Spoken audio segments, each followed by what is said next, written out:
Hey, it's GStanley. Welcome to the Collector Car Podcast. We're coming from the Wynn in Las Vegas as part of the Las Vegas Concours weekend. So have some fun guests here today. We're going to talk about a few of our favorite cars from yesterday. It was quite a show, just some amazing cars on offer. And so I'd like to welcome Dan Bosch, Denise Bosch, and Rick Ebers. How you all doing? Great. Great to be here. Well, so we want to have fun with this. I wanted each of you to kind of tell us a little bit about yourself. If you're involved in the car world, how, and tell us one or two of your favorite cars, and we'll kind of talk about why they were special. So I'm just going to start down the line here. Rick, at the far end, tell us, one or two cars, what you liked about them, and we'll tell you if you're right or not. Well, I have to say I was born in the front seat of a 32 Ford Roadster at Mount Carmel Hospital in Columbus, Ohio. So I guess I got gasoline in my blood from the very beginning. I'm a docent and have been a docent at the Mullen Automotive Museum, and I'm a docent now with Pebble Beach Concours. We also do La Jolla, and this year we were asked to come up here where we basically take VIPs like you on tours of the field. And I guess the biggest challenge to that is just you got to learn about 250 cars. So if you ask me about that car, and I have to act like I know what it is at least. Right, and that's how we met, because we took the docent tour yesterday where you educate us, walk us around a little bit, tell us about the car, and it's just fascinating because you're very knowledgeable. And so tell us what really stood out yesterday that you think was one of the best cars of the show. Well, I have to start. I have an NCRS shirt on here, so I won't hold that against you. Okay. Anything Peter Brock, and he spent with my colleague and I. He spent about 2 hours with us on Thursday, and walked us through all these cars. And I have a '66 Corvette, so it kind of resonated with me. So any of those Corvettes in the field, and there's a lot of more things that were my favorite. Obviously, I'm a French Art Deco kind of expert, if you want.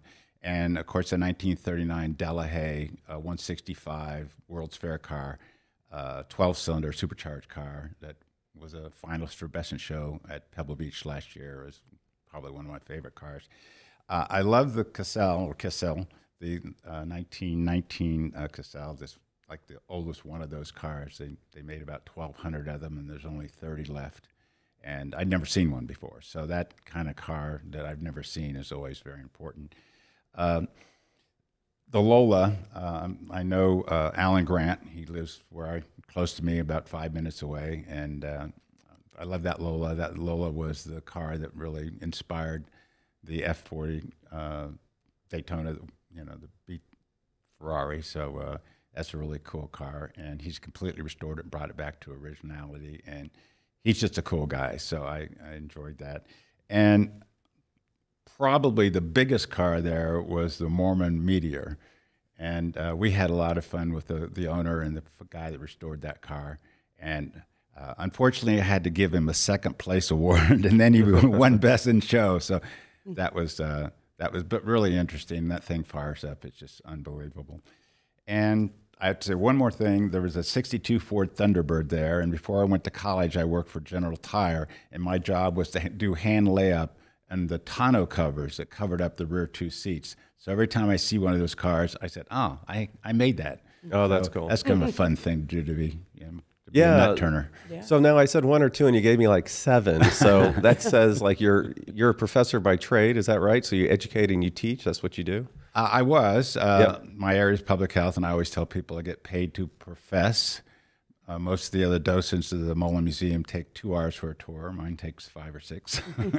But we have a lot of art, so I always like to hit all the art that we have. Well, I want to ask, the Bosches here, if any of those cars resonated with them. I will say the French Art Deco car, is that the red with white interior? Red with white interior, yeah. Now, do you recall what you told me, why that wasn't a great color combination?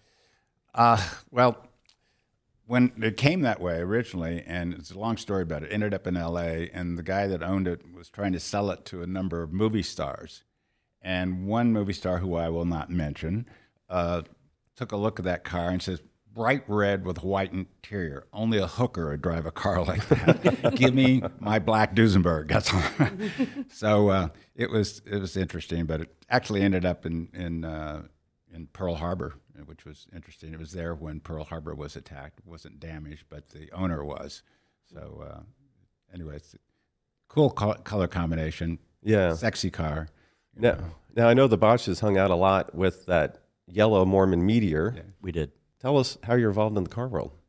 Well, my wife and I own a restoration shop, the Antique Auto Shop in Hebron, Kentucky. We've been in business since 1969.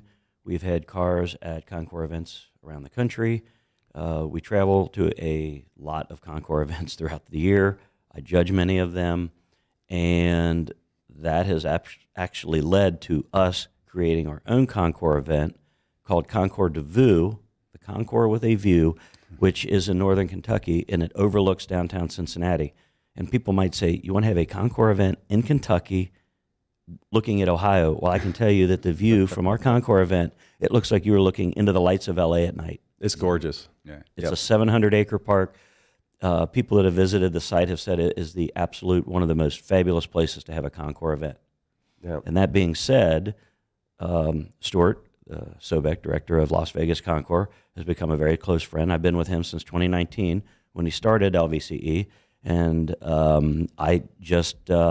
we brought cars out here to his event. This year we brought a 1934 Plymouth PE Coupe. We restored it for a customer about 15 years ago. It still shows very well. It was actually a trailer mate with the Mormon Meteor, Harry Yeage's car, and our shop and Harry's establishment, probably 20 minutes away from each other. So I've heard about the car. I've never actually seen the car. I finally got to see the car, and the presence, the size, the sheer, just, it's the 800-pound gorilla on the show field. It's just amazing. And to look at the engine, it's a piece of jewelry. Right. And when he started it up to go to get his, first place award, it was just, I worked for the racing series for years too. Just that sound, it comes back to you. It's just so neat. Yeah. And it's just, it's a great car. And it was directly across from our car. If I had to talk about another car that I thought was probably one of the best on the field, was Dick Harden's 28 Auburn. Yes. And I saw that car for the first time last year in his shop near Dayton, Ohio. He has two of them, an orange one and a green one. And I have seen that car 3 or 4 times since then at different events. And he seems to win everywhere he goes. And it's just a beautiful car. It's a neat story because his father, he and his father worked on the restorations of those cars. His father's passed, and he wanted to finish the cars in his honor, which was neat. That, and I was talking with Dick yesterday. He's like, I wish my dad, he would be so proud to see what we've done with the cars. It's just stories like that. It's the relationships that make the Concours, the events. The cars, they bring us all together. And even if they're red and white, they're not that great. But, talking to the owners, that's what it's all about. Yeah. It's the relationships that you develop over the years with the car owners.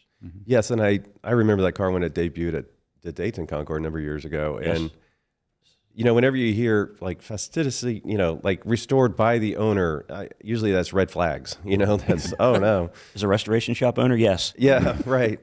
But the work on that car is just unbelievable. Very high level. Yeah. So I know, Denise, you've spent a lot of time with that car and the Mormon Meteor because you guys were so close all day yesterday. Yes. What are your thoughts? You love them just as much as the rest of us? Yeah, I do.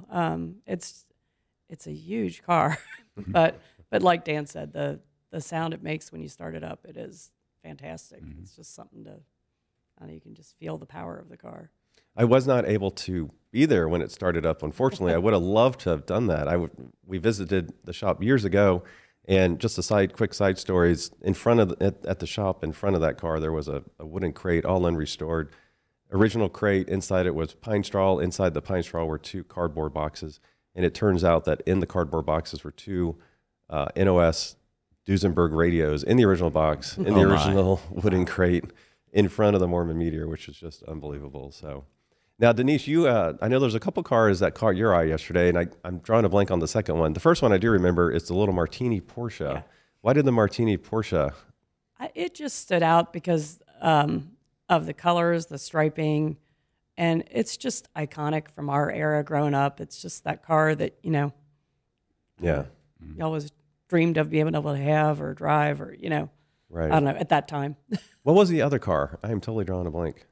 It was that silver Mercedes, kind of across from the Porsche. That was I think it was a 500K, just gorgeous. Yeah, it was beautiful. It was unbelievable. just sparkled, and it was just. You know, what's interesting about that car is they're so iconic. They're so beautiful. They were one of the cars that made Mercedes, obviously. And then, they were ripped off forever afterwards. I think of the reproduction cars, the Excalibur, all this kind of stuff. But you go see the real one, and it is just unbelievable. So I do want to know your thoughts, Rick, about that car. Well, I don't like Mercedes. No, no, I've only owned 3 of them, so I guess I'm around. I've had 45 cars, but I think it's a gorgeous design car, and I think it inspired so many other things. And that's one of the things that I like to connect as a college professor, is how things flow and how designers look over each other's shoulders and take ideas. It's like the Type 55 Bugatti. That John Bugatti's car, probably inspired 15 other designs, and Jaguars and MGs and things like that. So that's, to me, the stories of the people, to me, are the most important things. The people that show up that you can listen to and learn from are the most important thing. And then, in fact, when people come to the museum, I try to tell them the stories behind the car. They don't care about the cubic inches, and they may like to know who owned the car.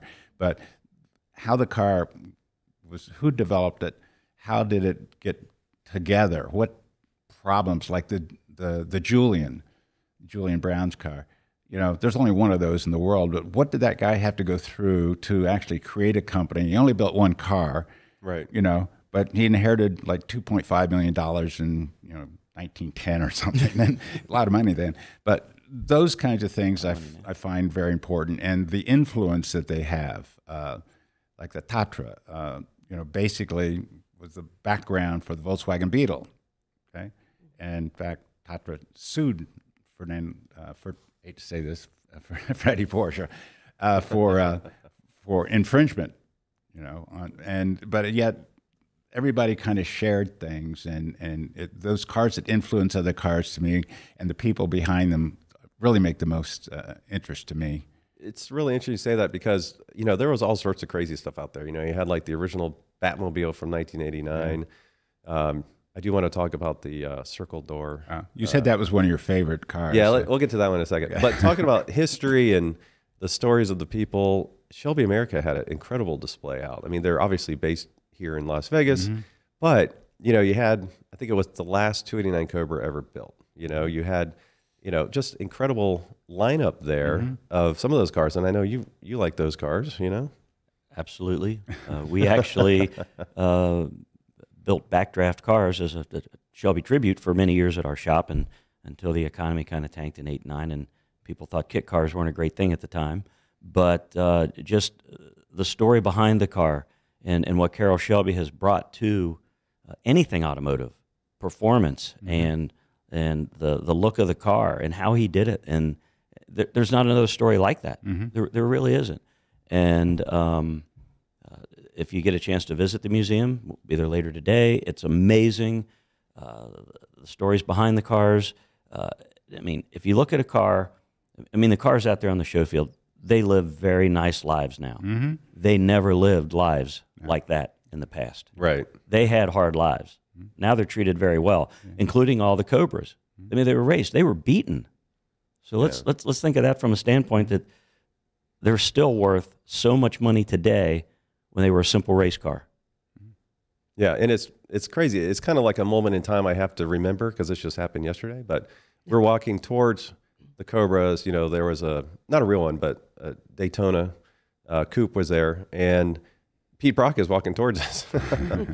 And I just like, that guy looks familiar, so I ended up, having a nice conversation with him, as I'm walking towards kind of the cars he obviously designed. Just incredible. The back of that car that's all cut off, Peter was telling us that when the U.S. Army got into Germany, they were going through all these documentations and records, and they found all these records about cars, and they didn't know what to do with them, so they called General Motors up and said, and Chevrolet particularly, and said, we got all this technical information and testing and wind tunnel stuff from these German companies. Would you be interested?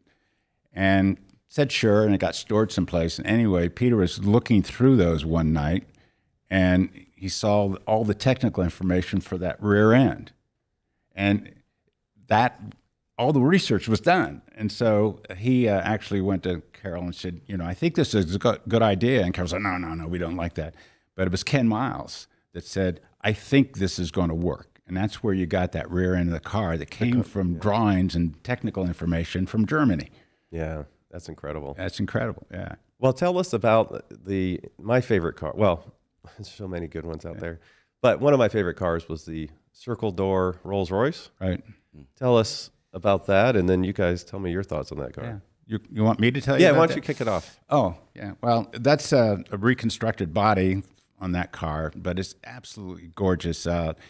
First time I saw it in person was at the Rodeo Drive Concours, and I had a little Peugeot, but I'm parked right next to that Rolls Royce, and it's just amazing how I'm really interested in how the windows in that circle door come up, And the way the door turns into and the way it turns, I guess vertically, not, and so I know a couple people at the Peterson Museum, and they let me sit in it. I've never driven it, but they let me sit in it. And it was just a thrilling thing to get in, and the red interior and the black outside. It's just a good contrast. But it's huge. It's not like the Mormon Meteor, but it's huge. And it attracts, wherever it goes, it attracts attention.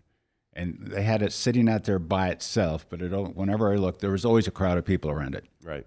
And it was right next to the Batmobile. Wasn't too far from that. But It was the Art Deco version of the Batmobile. Yeah. Is what it was. That's really what so it it was, was really, made a lot of sense that they were next to each other, believe it or not, So any other comments about some of the favorite cars you saw out there? Or It was an outstanding field of cars this year.